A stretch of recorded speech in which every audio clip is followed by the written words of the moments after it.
My dad died a few weeks ago.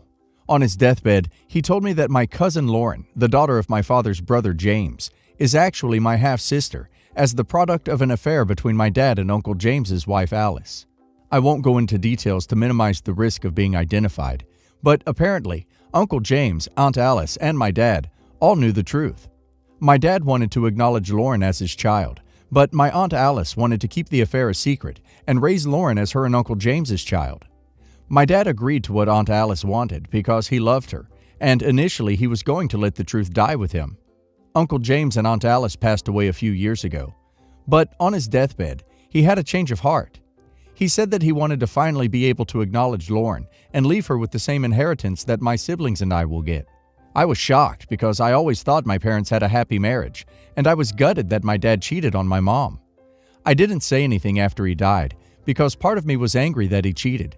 And for all that he talked about finally wanting to be a dad to Lauren, he didn't even have the decency to admit the truth to everyone himself.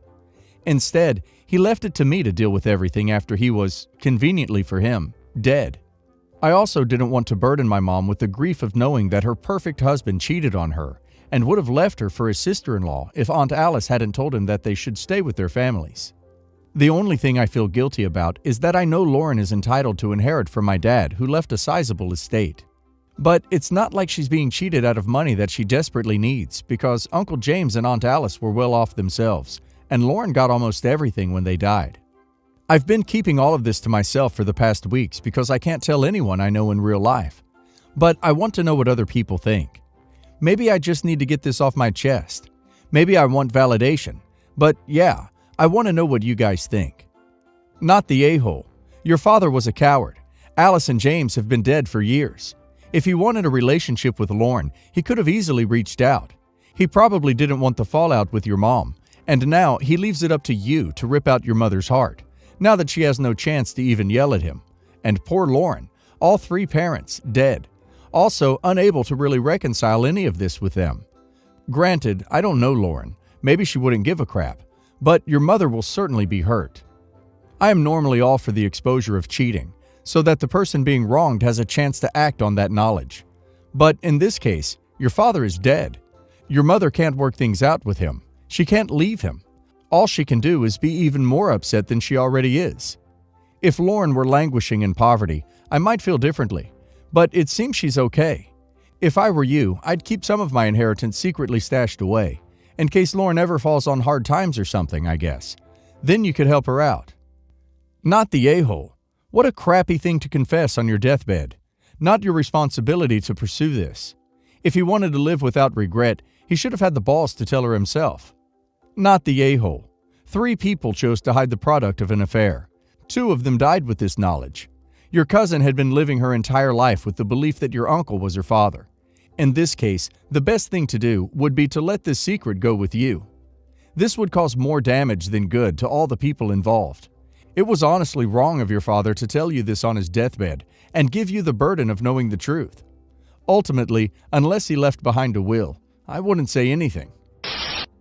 I, 16 female, am the youngest of 3 kids from my dad's first marriage. My older siblings are currently 22 female and 24 male. I have 2 stepbrothers who are now 19 and 23, and a half-brother who is 7. When I was 9 and my siblings were 15 and 17, our mom died. She had very advanced ovarian cancer, and Dad sunk almost $100K into her hospital expenses. She spent the last 3 months of her life in a medically induced coma. I don't remember much of this. I just remember coming from school to a cold, empty house. My siblings spent a lot of time with friends, but I had a lisp, so was picked on a lot and didn't have anyone I could stay with. And being hungry because Dad couldn't afford to feed us. A couple of months after Mom died, we all moved into a big McMansion that was owned by my soon-to-be stepmom. Things immediately turned around for me. Alice, my soon-to-be stepmom, was also a widower. Her husband had died in the military while she was pregnant with her youngest son. She had inherited money and had always wanted a daughter. She showered me with gifts, including speech therapy, moving to a better school where I wasn't picked on, etc., etc. She also tried to do the same for my older siblings, and at the time, I didn't understand why they rejected her gifts or yelled at her. I've since found out that she and my dad began an affair in the last few months of my mom's life while she was in a coma. My dad has explained how awful he felt and how, while he regrets what he did, it was Alice's money that paid for some of my mom's treatment, and her offering him a place to stay stopped us from becoming homeless. However, it's this knowledge that made my siblings dislike her so much. Alice, my dad, my stepbrothers, and my younger half-brother all get along amazingly now, particularly Alice and I.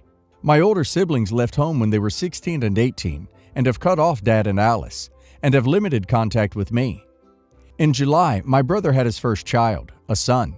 I expressed a wish to visit the baby, and I was refused unless I renounced my support of Alice and Dad.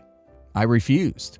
I ended up getting dozens of angry messages from my siblings accusing me of abandoning Mom and being a terrible sister, and I feel awful.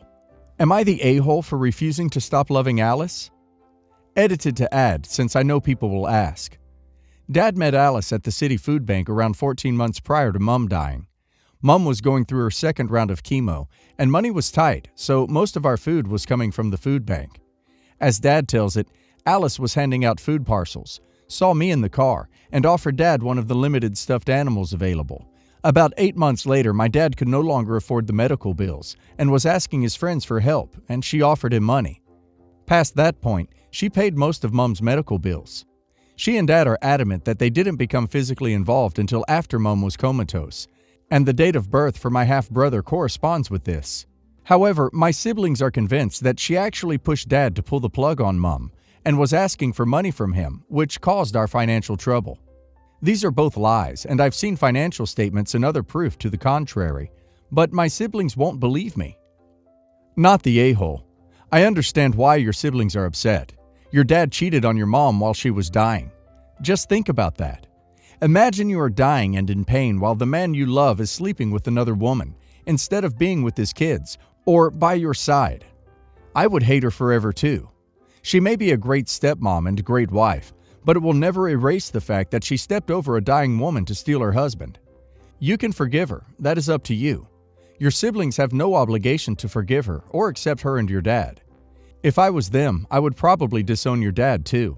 And if I was your brother, I would take my wife's last name and have my kids take her last name too, to cut ties with your dad.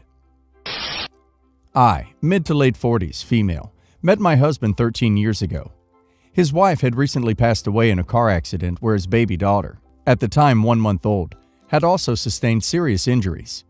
We met while his daughter was still in the hospital, as at the time, my son, then 4, had broken his arm at kindy, and a chance encounter turned into a coffee date.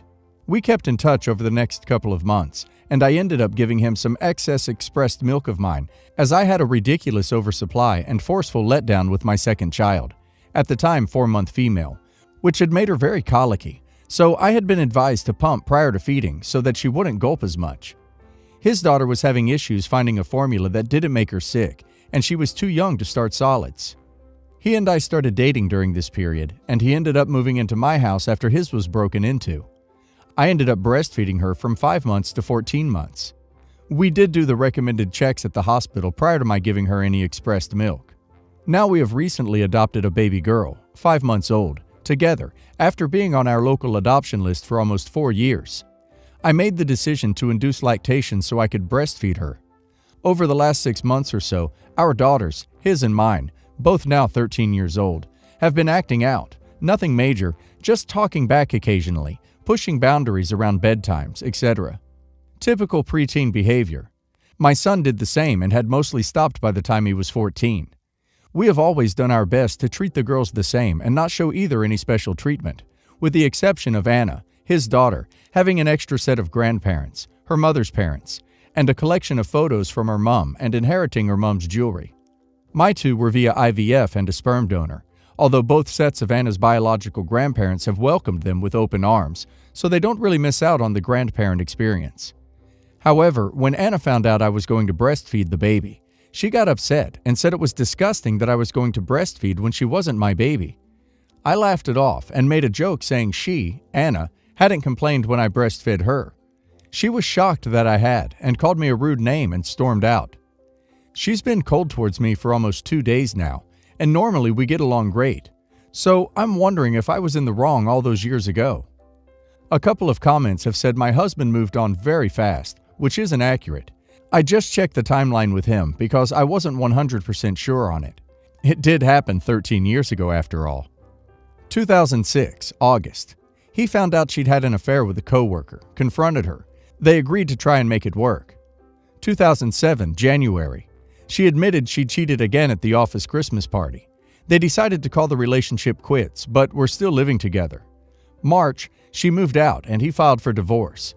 April, she found out she was approximately 8 weeks pregnant, had slept with him around the date of conception, but had also been seeing the coworker. They agreed to put the divorce on hold until after the baby was born and a paternity test could be done. Although they continued to live separately, and she later moved in with the coworker while 6 months pregnant, and he was dating someone else during this period. December. Anna was born approximately a week early. Was pretty clear immediately her father was my husband due to skin color, but they did the paternity test at 2 weeks old anyway. He took custody of her after his wife passed in early January and got the results back confirming her paternity in mid-January, around which time we first met in the hospital. 2008, March. Our first proper date was on the 11th. I started giving him expressed milk for Anna about a week later, after her issues with formula put her in the hospital, getting fed through an IV. April.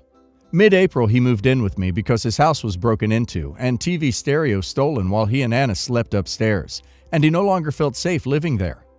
Around end of April, I started breastfeeding Anna because my letdown had settled, so I no longer was needed to express before every feed for my daughter, and I was sick of cleaning and sterilizing pumping equipment and bottles.